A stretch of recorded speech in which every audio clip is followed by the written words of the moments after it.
जिंदगी में बुरा वक्त आदमी का सबसे बड़ा शिक्षक है।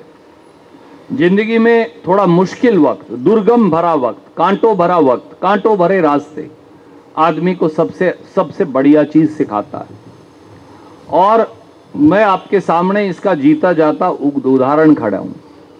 1987 में लगा था, 96 में एक बार जीत गया, सब बोले तो तुक्के से जीत गया, 93 वाला हार गया, बोले ये नहीं जीत सकता। ओम प्रकाश चौटाला भी आ रहा करेंगे कभी, ये तो पिछली बार 93 में उनसे हार गया, 96 में बोले ये तुक्के से जीत गया।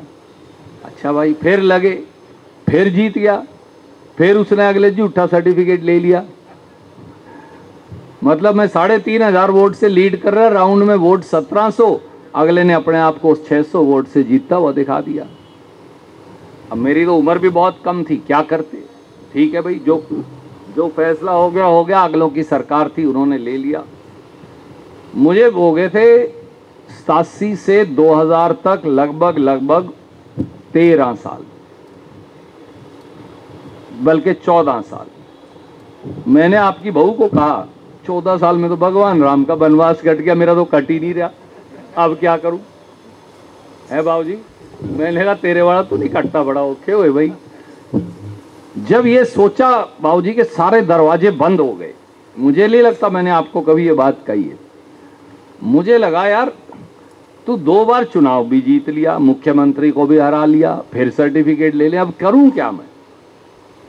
अब इससे आगे राम को तो पैड़ी लगा नहीं सकता, वो तो राम है, तो अब मैं क्या करूं।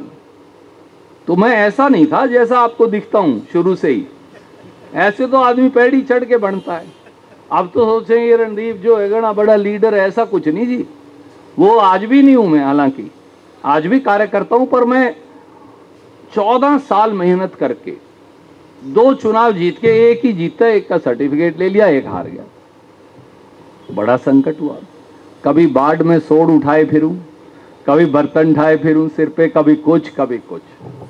अच्छा, सरकार से जब आप बाहर होते हो, वो भी 14 साल, कहने को 14 है जी, कटते नहीं 14 दिन भी, 14 दिन काटने औखे हो जाते हैं पर्ण जी।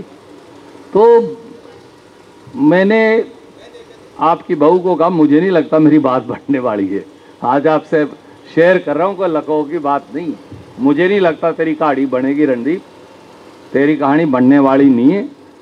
मुझे उन दिनों कहीं और, अब पत्रकार साथी खड़े हैं, कहना उचित नहीं होगा, मुझे हाई कोर्ट के मुख्य न्यायाधीश को मौका देना चाहते थे। मैंने कहा मैं तो वहीं ठीक हूँ, वकालत ही कर लेता हूँ दोबारा। जब मैंने ये निर्णय किया ना, जिस दिन, आप ये मानेंगे नहीं, उस दिन शाम को सोनिया गांधी जी ने मुझे बुला के हिंदुस्तान का यूथ कांग्रेस का अध्यक्ष बना दिया। मेरा ये इसलिए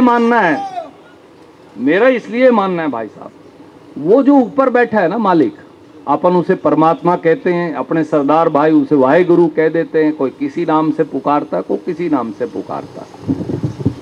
जब सारे दरवाजे बंद हो जाते हैं तो वो एक दरवाजा फिर खोल देता है, वो बंदे को हताश नहीं होने देता। आदमी तो आदमी को हताश कर सकता है, मैंने गौतम भाई को कहा, परमात्मा आदमी को हताश नहीं कर सकता, क्योंकि उसके अंदर इतनी ताकत है। तो जब सारे दरवाजे एक बार मुझे लगा मेरे बंद हो गए, 14 वर्ष तो मैं आदमी बूढ़ा हो लेता है, मतलब आधी जिंदगी चली गई, जवानी सारी निकल गई। 25 साल से 21-22 साल की उम्र में शुरू किया था और 33 साल का हो गया, तो पूरी जिंदगी की जो जवानी का हिस्सा वो चला गया। फिर दोबारा से मेहनत की, और फिर 2005 के बाद का रास्ता आपको सारा पता है।